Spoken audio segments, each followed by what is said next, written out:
आप चिंता नहीं करो, विश्वनाथ आप आइए, हमें फोन कीजिए। गर्भगृह का प्रवेश सामान्य तो नहीं है, लेकिन आपको गर्भगृह में प्रवेश में गारंटी से करवा दूंगा, स्पर्श ज्योतिर्लिंग का दर्शन करवा दूंगा। शिव महापुराण दिव्य पुराण है। दर्शन विश्वनाथ के पाए, मुख से जपले नमः शिवाय। बंधुओं, जब भगवान ब्रह्मा और भगवान नारायण ने भगवान महादेव की उपासना की, भगवान शिव क्रोधित हो गए ब्रह्मा जी के झूठ बोलने पर। ध्यान दीजिए, शिव भक्त को भगवान शिव के समक्ष कभी झूठ बोलना नहीं चाहिए। आचार्य जी, झूठ नहीं बोलना चाहिए, और कम से कम शिवलिंग के सामने बैठ करके झूठ तो बोलना ही नहीं चाहिए। भगवान शिव को सब कुछ पसंद है, लेकिन झूठ पसंद। भगवान शिव को सब कुछ पसंद है, लेकिन अपने भक्त का अपमान पसंद नहीं है। सुनिए, हरि भगवान नारायण भगवान शिव के परम भक्त हैं। ब्रह्मा जी ने आज अपमान किया, क्रोध में आकर के ब्रह्मा को श्राप लग गया, संसार में कहीं पूजा नहीं होगी। पांचवा मस्तक धड़ से अलग कर दिया। जब क्षमा मांगा, कृपालु दयालु हमारे महादेव भले ही दिखने में क्रोधी हो, हमारे महादेव के तीसरे नेत्र के खुलने से काम भी जल करके भस्म भले ही हो जाता हो, लेकिन एक छोटी बात कहूं, संसार में महादेव जितना कृपालु दूसरा कोई देवता नहीं है। वो जब कृपा करता है तो सब कुछ देने का सामर्थ्य रखता है। महादेव भले ही शमशान की भूमि पर पड़े रहें, महादेव भले ही जमीन पर सो जाएं, महादेव भले ही कुछ न खाएं, महादेव भले ही खुले आकाश पर बरसात पर भींगते रहें, लेकिन अपने भक्त के लिए वह कष्ट देखने वाले नहीं हैं। वो वरुण को भेज देंगे, वो विश्वकर्मा को भेज देंगे, वो कुबेर को भेज देंगे, वो लक्ष्मी को भेज देंगे। महादेव के भक्त को तो आपने देखा सुना जाना होगा ही निश्चित तौर पर।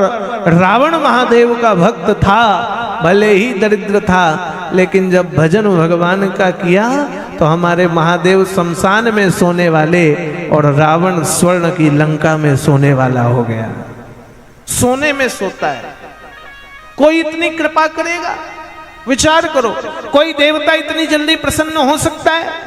विचार करो, भगवती की पूजा के लिए बहुत मंत्र है, राम कृष्ण की पूजा के लिए बहुत तप है, लेकिन हमारे भोले बाबा को पूजा के लिए क्या चाहिए?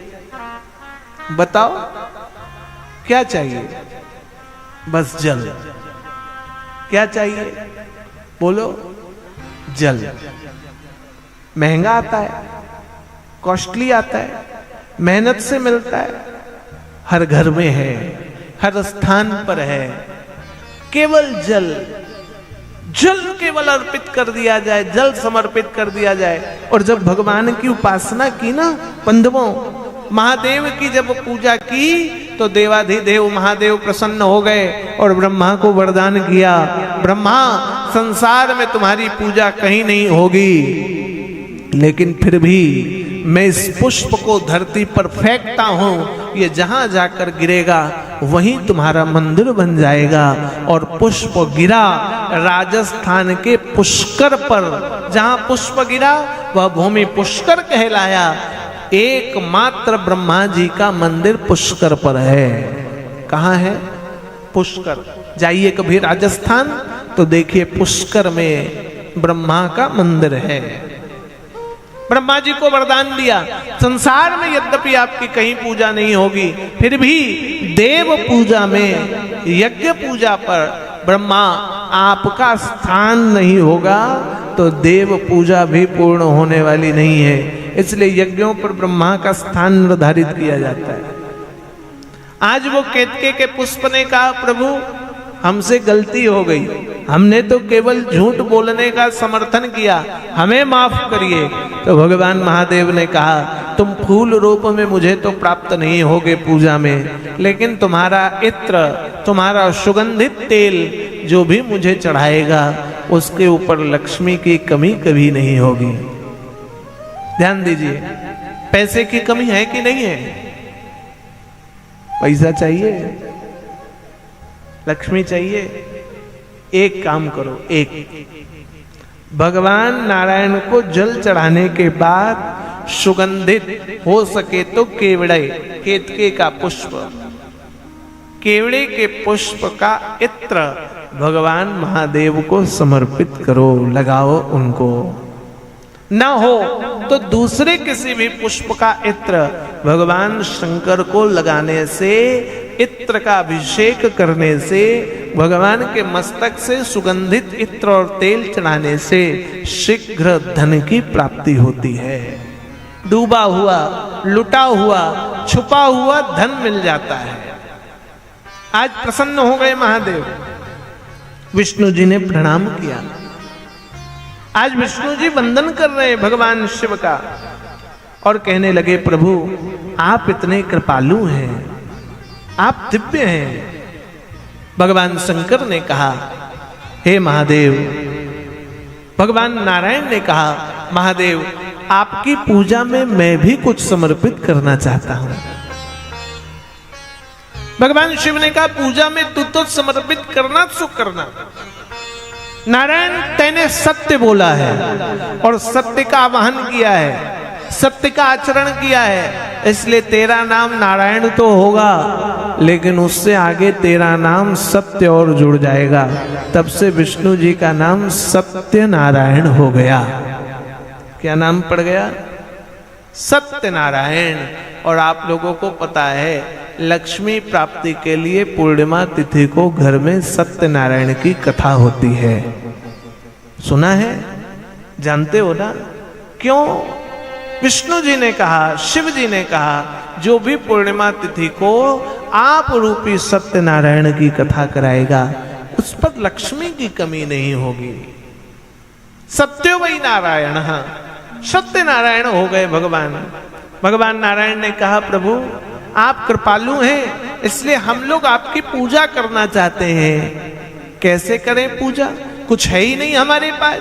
तो विष्णु जी के शरीर से, जब विष्णु जी तप कर रहे थे तो उनके देह से सर्वप्रथम जो प्रकट हुआ वो जल है। शिव पुराण के मतानुसार संसार में जो पहली वस्तु प्रकट हुई वह जल। जल से सारी रचना है, जल से प्रकृति है और जल का प्रादुर्भाव हुआ। आज शिव पुराण में जल, विष्णु जी ने कहा, प्रभु मेरे पास आपको समर्पित करने के लिए कुछ नहीं है, मैं केवल आपको जल समर्पित करता हूं। आज भगवान महादेव को विष्णु जी ने जो समर्पित किया वो जल कहलाया। इसलिए शिव पूजा में दूध ना हो चलेगा, फल ना हो चलेगा, पुष्प ना हो चलेगा कि नहीं चलेगा? चलेगा। दक्षिणा ना हो तो भी, लेकिन जल ना हो तो।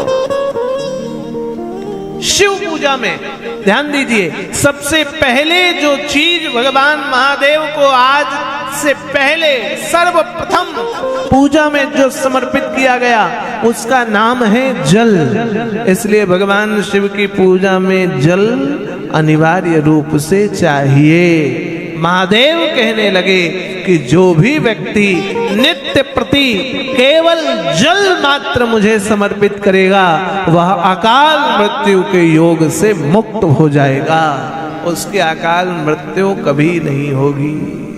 क्या चढ़ाना है? जोर से बोलो। हमको पूरा पता, तुम लोग डेली मंदिर नहीं जाते हो, मैं जानता हूं। डेली जाते हो मंदिर? एक ना जाता होगा, कोई इक्का दुक्का जिसका मंदिर बगल में होगा वो चला जाता होगा। जब खिड़की खोलूं तो तेरा दर्शन हो जाए वही लोग,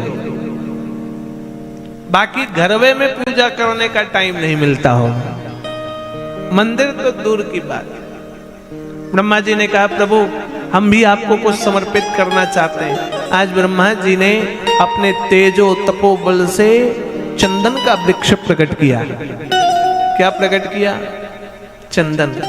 दो प्रकार के चंदन होते हैं देवियों, लाल चंदन, श्वेत चंदन। भगवान शिव ने कहा श्वेत चंदन हरि की पूजा में और रक्त चंदन शिव की उपासना में होगा, इसलिए जल चढ़ाने के बाद भगवान के मस्तक पर लाल चंदन समर्पित करना चाहिए। ध्यान दीजिए, लाल चंदन। आज ब्रह्मा और विष्णु जी की कृपा से इन दोनों ने कहा प्रभु हमने तो अपनी अपनी चीजें आपको समर्पित कर दी, अब आप भी कुछ दीजिए, आप भी कुछ दे दीजिए। तो भगवान महादेव ने पंचमुख को धारण किया और पंचमुख को धारण करके भगवान महादेव ने 5 वस्तुएं प्रकट की शिव उपासना में। उन 5 वस्तुओं में दुर्वा घास होता है, शमी का पत्ता, उसी में भांग, उसी में वो पीले रंग के फूल को कनेर, और फिर आगे चल करके दुर्वा, शमी, भांग और उसके साथ वो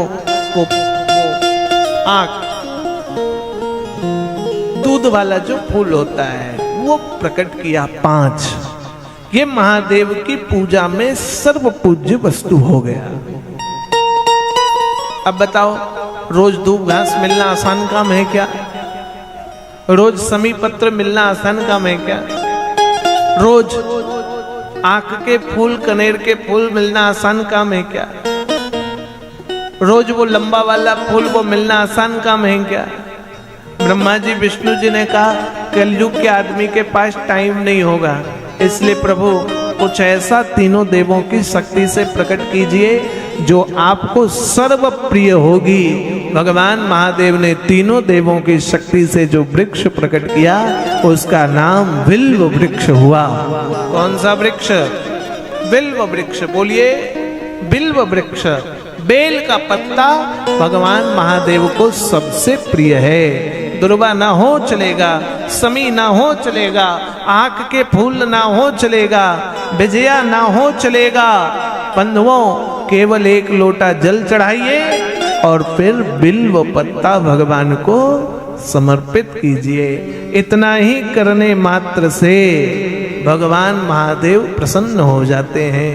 यहां तक कि भगवान शिव ने कहा कि जो भी भक्त यदि बेल पत्ता न पाए, मेरे मस्तक पर चढ़ा हुआ बेल पत्ता ही धोकर फिर श्रद्धा से मेरे ऊपर चढ़ा दे तो भी उसको मैं स्वीकार्य कर लूंगा। इतना दिव्य है बेल पत्र। आज भगवान महादेव की उपासना करने लगे नैनों को, भगवान महादेव की पूजा करने लगे ब्रह्मा और भगवान नारायण। जल मिल गया, बिल्व पत्र मिल गया, समी मिल गया, दुर्वा मिल गया, भांग मिल गया, और ब्रह्मा और विष्णु मिलकर के महादेव के शिवलिंग की पूजा करने लगे। हम लोग भी कहें नैनों को डमरू वाले का दिले, नैनों को काशी वाले का दीदार चाहिए। ओ काशी रहने वाला भोलेनाथ चाहिए। ओ काशी रहने वाला भोलेनाथ चाहिए। अरे काशी रहने वाला भोलेनाथ चाहिए। काशी रहने वाला भोलेनाथ चाहिए। नैनों को डमरू वाले का, नैनों को काशी वाले का दीदार चाहिए। काशी रहने वाला भोलेनाथ चाहिए। काशी रहने वाला भोलेनाथ चाहिए। अरे काशी रहने वाला भोलेनाथ चाहिए। काशी रहने वाला भोलेनाथ। ताली बजाइए।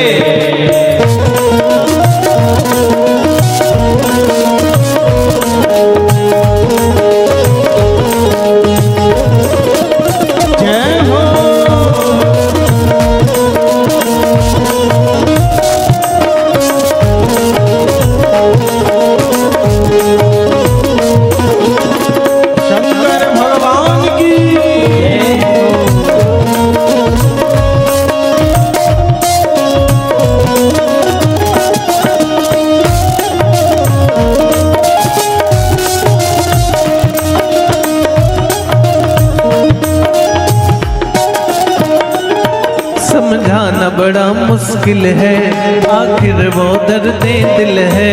समझाना बड़ा मुश्किल है, आखिर वो दर्द दिल है। समझाना बड़ा मुश्किल है, आखिर वो दर्द दिल है।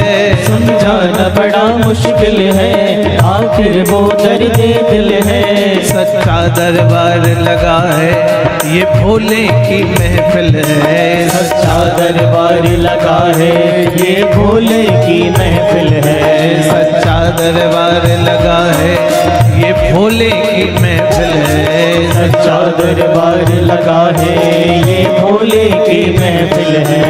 नैनों को डमरू वाले का, नैनों को काशी वाले का दीदार चाहिए। काशी रहने वाला भोलेनाथ चाहिए। काशी रहने वाला भोलेनाथ चाहिए। अरे काशी रहने वाला भोलेनाथ चाहिए। काशी रहने वाला भोलेनाथ शंकर भगवान की जय हो।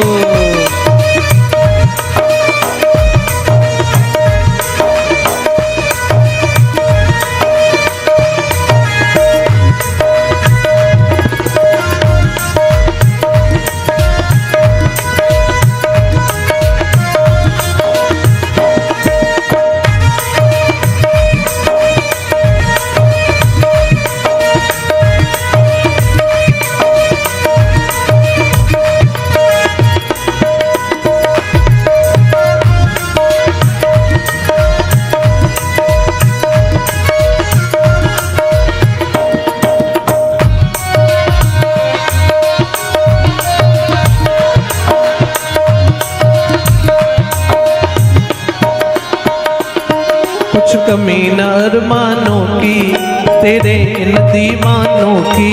कुछ कमी अरमानों की, तेरे इन दीवानों की। कुछ कमी न अरमानों की, तेरे इन दीवानों की। कुछ कमी अरमानों की, तेरे इन दीवानों की।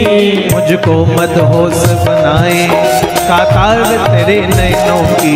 मुझको मदहोश बनाए कातार तेरे नैनों की। मुझको मदहोश बनाए कातार तेरे नैनों की। मुझको मदहोश बनाए कातार तेरे नैनों की। दिल नाच उठे वो, दिल नाच उठे वो गंगा का दीदार चाहिए।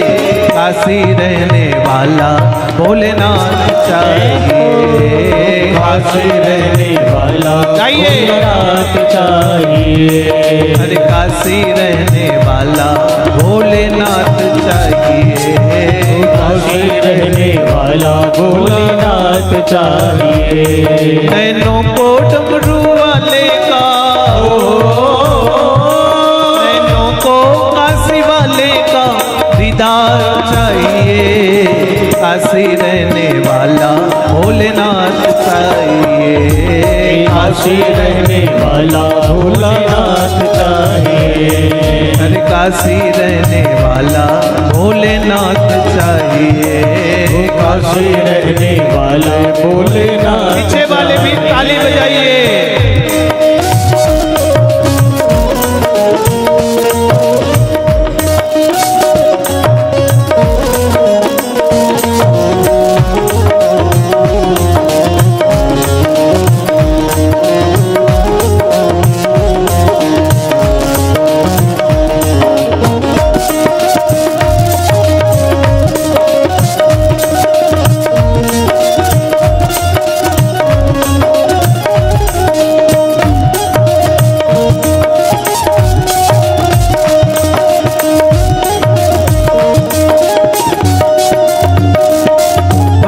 के तुम प्यारे हो, तुम जिगरी दिल वाले हो।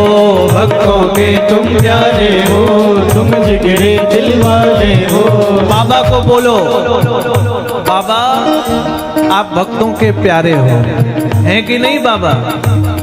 भक्तों के तुम प्यारे हो, तुम जिगरी दिल वाले हो, भक्तों के तुम प्यारे हो, तुम जिगरी दिल वाले हो।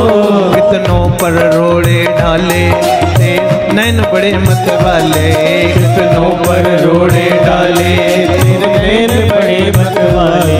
कितनों पर रोड़े डाले तेरे नैन बड़े मत वाले, कितनों पर रोड़े डाले तेरे नैन बड़े मत वाले।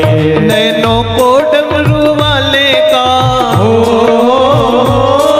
नैनों को काशी वाले का दीदार चाहिए, काशी रहने वाला भोलेनाथ चाहिए, काशी रहने वाला ताली बजाते हुए चाहिए। नैनों को डमरू वाले का,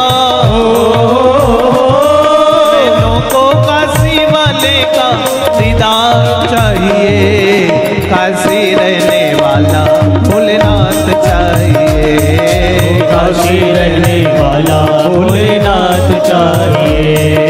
काशी रहने वाला भोलेनाथ चाहिए, काशी रहने वाला भोलेनाथ चाहिए। अरे काशी रहने वाला भोलेनाथ चाहिए, काशी रहने वाला भोलेनाथ चाहिए। भोलेनाथ चाहिए, भोलेनाथ चाहिए। शंभुनाथ चाहिए, शंभुनाथ चाहिए। भोलेनाथ चाहिए, भोलेनाथ चाहिए। शंभुनाथ चाहिए। शंभुनाथ चाहिए। नैनों को डमरू वाले का, नैनों को काशी वाले का दीदार चाहिए,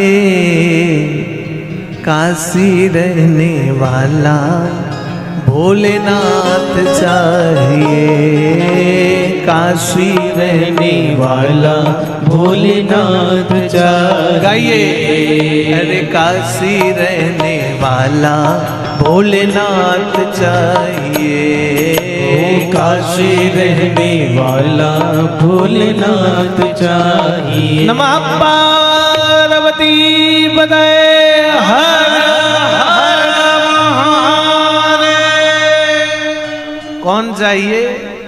काशी रहने वाला भोलेनाथ चाहिए। आज सुनिए ध्यान दे करके, भगवान नारायण, भगवान ब्रह्मा जी ने खूब मल मल करके भगवान शिव की पूजा की, खूब पूजा की, खूब मिल करके भक्ति की। पहले जल चढ़ाया, फिर चंदन चढ़ाया, फिर बिल्वपत्र चढ़ाया, समीपत्र चढ़ाया, दुर्वा चढ़ाया, भांग चढ़ाया, आंख के फूल चढ़ाए और फिर बड़े भाव से आरती उतारी। वो हम लोग कहते हैं ना, कर्पूर गौरम करुणावतारम संसार सारम भुजगेंद्रहारम। सुना है? फिर क्या कहते हैं? सदा वसंतम हृदयारविंद्रे भवम भवामि सहितम नमा।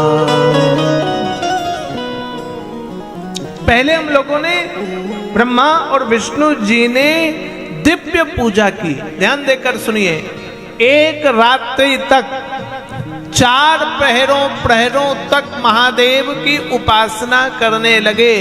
भगवान शंकर प्रसन्न हो गए और भगवान शंकर ने कहा, हे नारायण, हे ब्रह्मा, तुम लोगों ने आज जो मेरी पूजा की है वह संसार में शिवरात्रि की पूजा के नाम से विख्यात होगी।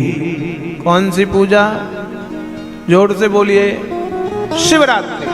यहाँ लिखा है कि शिवरात्रो महारात्रा निराहरो जितेन्द्रिया अर्चयेद्वं यथा यायो यद्बलम अवचाक्या। शिवरात्रो महारात्रा। बंधुओं, जीवन में बहुत सी रात्रियां आएंगी, लेकिन इन सभी रात्रि में शिवरात्रि सबसे बड़ी रात्रि है। ध्यान देकर के सुनिए, शिवरात्रौ महारात्रा। सभी रात्रियों में सबसे बड़ी रात्रि शिवरात्रि है। हम लोग जानते हैं, ऐसा धीरे धीरे प्रचलन में आ गया। शिवरात्रि के दिन बाबा का ब्याह हुआ, शादी हुआ, यही जानते हो ना?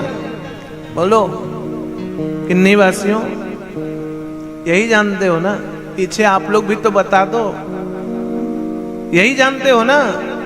सिर हिला दो कि हम मान जाएंगे। हाँ, एक बात बोलूं, बिल्कुल रॉन्ग जानते हो। शिवरात्रि के दिन बाबा का शादी विवाह नहीं हुआ है। ये गलत मैसेज पूरे दुनिया में हम लोगों को मिल गया। अब एक बात पूछूं, सोचो, किसी के घर में शादी है तो भूखे पेट रहोगे कि खा पी के जाओगे? शादी में रसगुल्ला खाते हो, दाल भात खाते हो, चावल राइस खाते हो ना, रोटी, हाँ, वो बढ़िया चाउमीन मोमिन सब खाते हो कि नहीं खाते हो? बोलो, मन में लड्डू फूटा कली तो खाया। बारात चल रही थी, कई लोगों ने कल बढ़िया खाने के चक्कर में कथा छोड़ दी। बोले बाबा तो 7 दिन के लिए आए हैं, शादी तो 1 दिन का है। शादी में जाते कोई खाली पेट आता है क्या? क्यों पिंगी? सब चकाचक खाते। अब सोचो, बाबा की ऐसी कौन सी शादी हो गई जिस शादी के दिन सब उपवास करते, व्रत करते हो कि नहीं शिवरात्रि का? इसलिए गलत। बैसाख शुक्ल पंचमी दिन शुक्रवार भगवान का विवाह हुआ, बैसाख के महीने में। अब शिवरात्रि बैसाख में आती है क्या?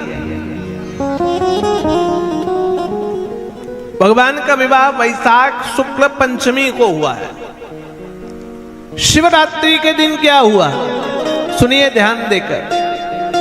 शिवरात्रि के दिन भगवान महादेव की पहली पूजा हुई है। अभी जो भगवान ब्रह्मा और विष्णु ने पूजन किया, कान खोल करके सुनिए, बहुत बड़ी बात बताने जा रहा हूं। वह शिवरात्रि का दिन लिखा यहां। भगवान शंकर ने कहा, मेरी पूजा में सबसे श्रेष्ठ पूजा यदि कोई होगी तो वह शिवरात्रि की पूजा होगी। इसलिए कहा, यत् फलम मम पूजया वर्षमेकं निरंतरम तत्फलम लभते सद्या शिवरात्रौ मदार्चनम।